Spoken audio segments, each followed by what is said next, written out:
We are having just a tad bit of audio difficulty. So if you hear me shouting, it's not because I'm yelling at you. It's just because I want to make sure that our folks over at the Homeless Solutions will hear us. So for right now, I want to introduce you over to Dan. He's got a very special guest with him right now. Right, Dan?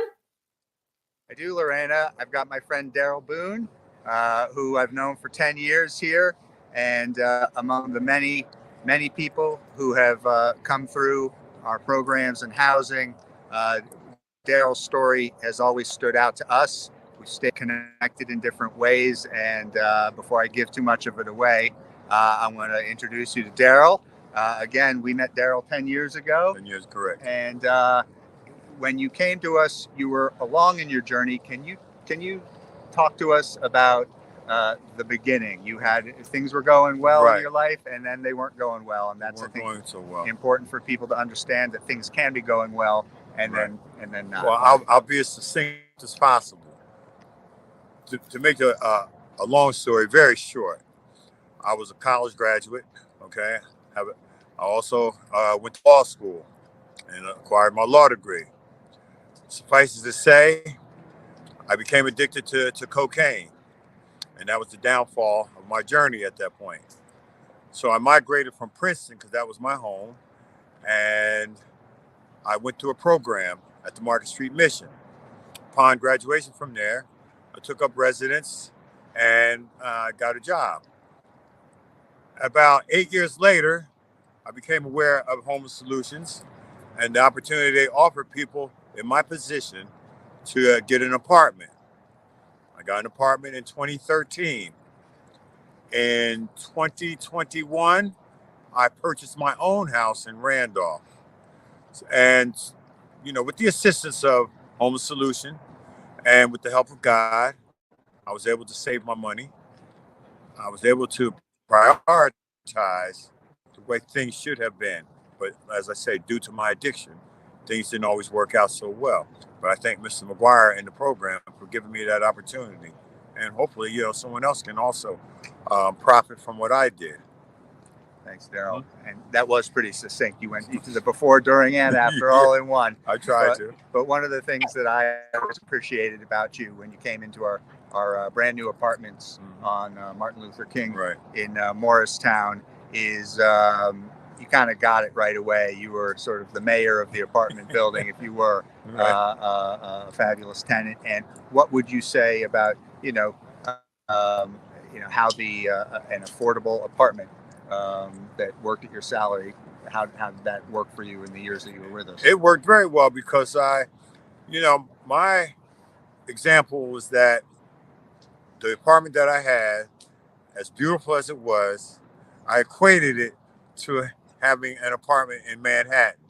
I mean, for what I was paying here in Manhattan, I'd have been paying about $3,500 a month. And what also gave me pleasure was when Mr. McGuire and the program wanted to show an apartment and what someone can do with it, they always asked me to show off my apartment because I'm a pretty much of a neat freak. And I guess they always appreciated that. Yeah, I felt bad after going in Daryl's apartment because I realized how messy my own place was after going in his. But the apartment, not only was it affordable, but it was proximate to your job. To my job, 3 minutes away. Important. Yes, 3 minutes away. And I saved a lot of gas. I drove, I went home for lunch every day. I mean, for the whole time I was living there, I think maybe once I didn't come home for lunch because I was only 3 minutes away. And that saved a lot of money. Yeah. That's a great story. And I think it's important, Dan. I think, one of the things that I know that it's important for everyone to understand that I had to learn was that it's not like Homeless Solutions has just one option for your guests, right? There are various different ways that they can be helped. And I know, Daryl, you were homeless, but you were never a shelter guest. You were in the affordable housing program of Homeless Solutions, right? So for those that are out there, just so that they understand that there's more than just one way of getting resources from Homeless Solutions.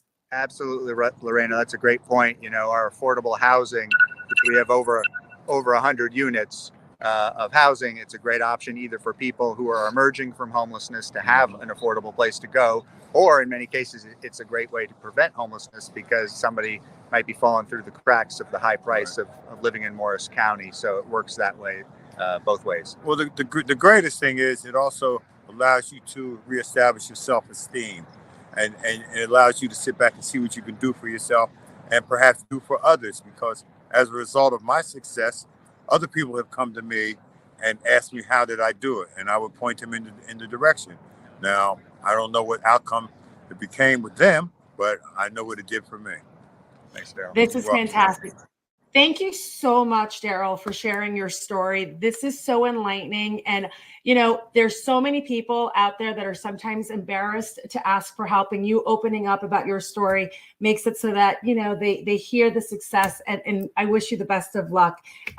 With that, I want to make sure that folks that are watching us know that there is still always an opportunity for you to get involved. We want to make sure that you share this story, share it on social media again, so that more folks that are out there can watch and know of all the different resources available to them. Make sure that you tag us when you are sharing that, hashtag HSI Night in the Cold, and make sure that you check up with us a little bit later today, because we will be coming in and out of the live video feed stream over to you throughout the evening. And we want to make sure that these stories are the ones that are shared on social media, because they are such a great positive message, especially with everything that's going on. Thank you, Daryl, and best of luck to you. You're welcome. Thank you for having me.